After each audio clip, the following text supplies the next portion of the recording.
Hello guys, good morning. Ayan guys, ganyan po ang almusal ng Arabo. Ayan. Meron siyang jam, meron siyang cream, halawa, zaytun, honey, cheese, itlog na lilaga, omelette, at saka full. Yan ang kanilang almusal guys. Ganyan araw-araw ang kanilang inaalmusal.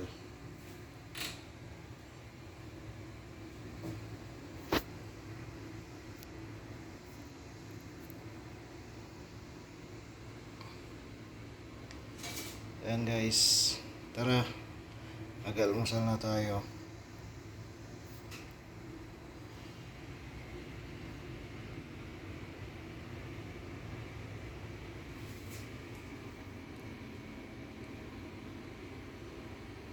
Happy breakfast!